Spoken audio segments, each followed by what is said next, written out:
Hey guys, Political Junkie 2414 here, and welcome back to my next video. So today, I know that I'm a little bit late to talk about this because YouTube and political YouTube has been blowing the F up about Mary Peltola winning. Yes, you heard me right, the Democrat Mary Peltola in Alaska winning the House special election to replace the late Republican Congressman Don Young, who sadly passed away in March of this earlier this year in March. So this is huge news, and before I get into it, hope y'all are having a great day. Make sure to like, subscribe, share, turn on notifications, and yeah, let's just get right into it. So, yeah. If you guys don't know, Mary Peltola, so what happened is that Alaska, its incumbent Republican Representative Don Young, who has served in the House of Representatives, or who had served in past tense, yeah, because he's passed away. He had served in the House of Representatives since 1973.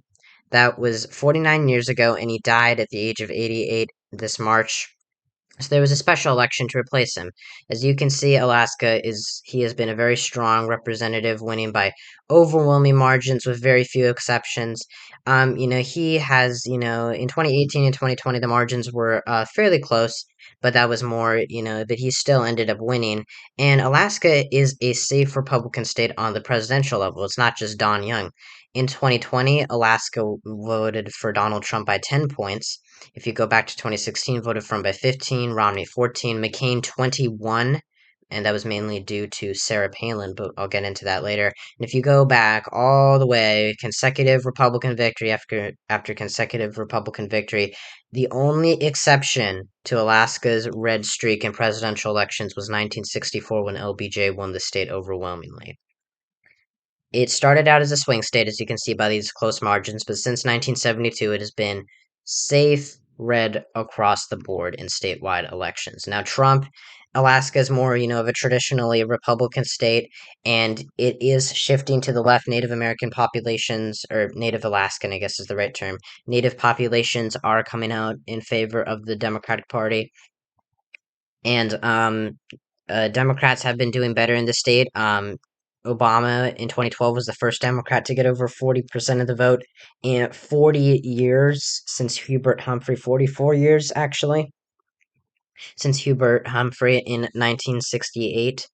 And the state had been safe right across the board. And in 2008, when Sarah Palin ran with John McCain for president, originally polls showed the race a little bit tight before McCain had made that endorsement. Of course, he was more of a maverick Republican, the traditionally conservative Republican from Arizona, Republican senator who ran, of course, against Obama. He was having trouble with getting the red, the super, far right conservatives to turn out for him, and he chose Palin because she was a rising star. She was governor of Alaska at the time, and while polls originally showed a close race between him and Obama, after he picked Palin, it was safe red across the board. So, as you can see, Alaska is really a safe red state. It has been likely in recent years, but I mean, overall, it has, not elected a Democrat to really any office. For decades, with one exception, and that was in 2008. This was, of course, a blue wave year, and despite McCain winning the state overwhelmingly on the presidential level, Mark Begich, who is a relative of Nick Begich III, who ran against Sarah Palin in the cycle, Begich is actually, pretty prominent family in Alaska for Democratic politics. He defeated the longtime Republican Senator Ted Stevens by 1 point. He overwhelmingly outperformed Obama. And this was huge. This was the first time Democrats had won any statewide or congressional election in Alaska in like what was it? 1974, I think, was the last time. Before that, with Mike Gravel winning. Yeah, let's go back all the way back there. Yeah, 1974. So as you can see, red, red, red for decades after decades until 2008. comes around and Mark Begich wins by 1 point. But in 2014, in a massive red wave year, Begich was a good candidate, but he lost to Dan Sullivan. So that was the one exception for a congressional election in 48 years for Democrats. Now that is not the case. Now that Mary Peltola has defeated Sarah Palin, she will become the first Democratic member of the House of Representatives from Alaska in 50 years. The last one was Nick Begich, who was the grandfather of Nick Begich III, who is actually a Republican, even though his family's mostly Democrat or is mostly associated with the Democratic Party. And this was a huge upset because the election was not held yesterday. What happened is it was held on August 16th, and if you don't know, Alaska uses ranked choice voting, and so basically what that means is that your vote doesn't go to waste is the idea. It gives good results for third party candidates, and it does that by saying what's your first choice for this office, what's your second choice, what's your third choice? So as you can see in this first round, these are the original results that came in. Patola did very well. There's a lot of Republican split between these two votes. Or between Palin and Begich, which, they really despise each other. Of course, Trump is, a relatively weak candidate in the state of Alaska. He only won it by 10 points, which is very low for a Republican. The state seems to be narrowing up. And I know, and, I have noticed that Alaska, may be a swing state in the future. But the fact that it's flipped for Democrats this early on in a year that was so unfavorable to them, so it should have been an even bigger red wave than 2010 when you look at Biden's approval, when you look at, gas prices, when you look at just everything was pointing to a resounding red wave.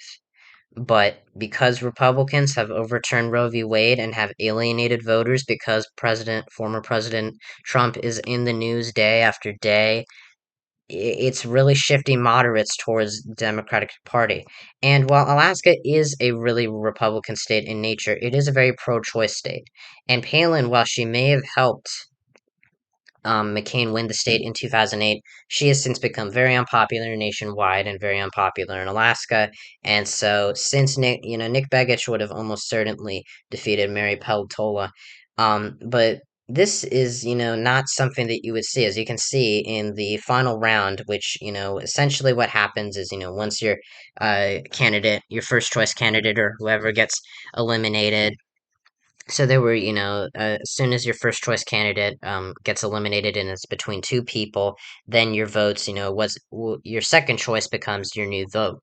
And so what happened is that a lot of people voted for Nick Begich, put him as their first choice, but they didn't put Sarah Palin as their second choice. They put her as third and Mary Peltola as second. And so since Begich was eliminated, a lot of those votes went to Peltola, and she ended up winning in Alaska. And I mean, this is huge. This was not predicted. The polling did suggest something along these lines by the ranked choice voting, systems. It really depends. But this was just, as you can see in these polls, Nick Begich would have easily defeated Peltola. It was really only against Sarah Palin that Peltola stood a chance, and she has really pulled it off. And Democrats have now flipped a House seat. you know, they lost one in South Texas. They were able to hold this highly competitive one in New York and make Nebraska's first and Minnesota's fourth special elections. Pretty close, but they won in Alaska, a state that Joe Biden lost by 10 points in 2020. They flipped a state that has been Republican through and through its entire 6 decade history with very few exceptions, and now they are sending a Democrat to Congress. Now, this isn't for, the general election. We still have the general election in November, where Peltola, Palin, and Begich are going to be going off, are going to be fighting again for this seat. And, this makes Alaska a lot more competitive. This is a really good sign for Democrats. And I think, this is the biggest plus for them in their entire their entire for all these special elections. Forget New York 19, that was supposed to be the test. Alaska, and while they did win it, they flipped Alaska, which is insanity. And Palin, if it, Peltola might be ousted in 2022 later this year. She may only serve for a handful of months. But the thing is that I don't really think a lot of people are going to change their minds. The red wave, you can't deny this. I say this over and over again. I have a video about it. People are going on about how this is a red wave year. It's not a red wave anymore. It was a little while ago. The red wave has dissipated into nothingness. It is a very competitive election. Democrats flipped Alaska. They now are going to Peltola is going to be the first Democratic congresswoman, or the first Democratic member of the House of Representatives from Alaska in 5 decades. No way this is a red wave. Something would have to drastically change for Republicans to be able to make this up. And because Palin is not a good candidate for this race, and because Begich is going to take away a lot of votes from her, and then people are going to once again, most likely, put Peltola as their second choice, she is very likely to win. But she's also very likely to lose. I think that Peltola could very well she could become the anomaly in Alaska politics. A state that is red through and through, that has been getting closer, but almost, that always elects Republicans to statewide offices, except for her. She could become the Chuck Grassley of Alaska, even though Iowa's a pretty red state now. His ability to win by huge margins. I'm not saying Peltola is gonna, have like a resounding ability to win by massive margins, in the future. She may. Alaska's had very long serving Congress people, or, House members, and this is for the whole state. But, her ability to win says a lot about what voters are caring about.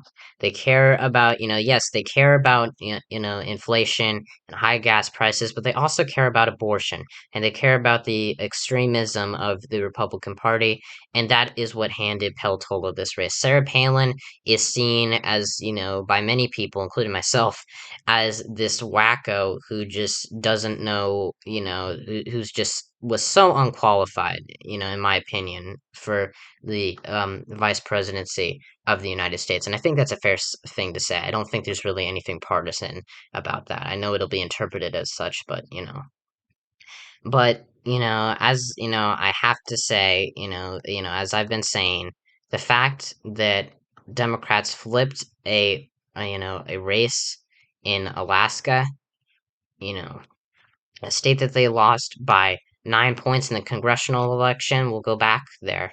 You see, Don Young won against an independent who was aligned with the Democratic Party.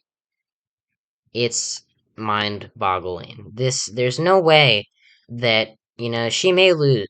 Mary Peltola may lose in November. It is very likely, but it's also very likely that she holds on. She could become, a unique type of Democrat who is able to win in Alaska. And I think that Democrats need to take note of her campaign tactics. I am extremely impressed by her ability to win this race. I knew it was a possibility, but I never thought that it would actually happen. Polling is underestimating Democrats, and I think a lot of that has to do with compensating for overestimating them in previous years. But the fact that Roe has having such an effect on these races is insanity. There is no way to refute this, and if you try to, you're simply, ignoring reality. I say that not as an insult, but just as a fact, because it is. You see how red Alaska's been throughout history. You see how it elected a Republican in 2020, in a year that should have been so easy for the GOP to win, and is redder than 2020, and much redder than 2018. Yet the Democrat is now able to win. This is insane news, and I really don't have anything else to say about this. This is going to affect my Senate prediction, which I will be releasing tomorrow. I know that it's, been 3 weeks, but I just, I've had a really busy week. So I thought that I would push it off, make it an early September prediction, and you were going to see that things look a lot better for the Democratic Party than they did in my last prediction. Of course, my prediction is not fact, and it could be very wrong for all I know. But I'm compensating because if Democrats are winning Alaska, if they're putting if they're getting Republicans, if they have Republicans on the ropes in a state that they've won all but once in every presidential election in its whole history, then you know that something's wrong for the Republican Party. And that is going to translate into my Senate prediction, my governor prediction. How much, I'm not quite sure, and I'm sure that things will probably get better for Republicans, but it seems that there's a blue wave forming. I never wanted to say that before. I never, I said that it wasn't going to be a red wave just, a few weeks ago. I said it was going to be a very competitive election cycle, and it still is. This is not locked down for Democrats. They could still screw this up, but it seems that their momentum is moving further and further as we get closer and closer to November. We've seen this gradual shift, and then we have this shocker result in the state of Alaska that all but proves the red wave is gone. It's gone. All right. So yeah. So thank you guys so much for watching this video. Make sure to like and subscribe, share the video, turn on notifications, check out my non-political channel Interactor127 if you want to see some reaction videos and some non-political content, do all that. If you want, you can also check out my comrade Growling Zoo 666, who is planning to come back to YouTube soon. He's getting ready for it. So yeah, hope you guys enjoyed this video, and I'll see you guys next time when I talk about all things politics. See ya.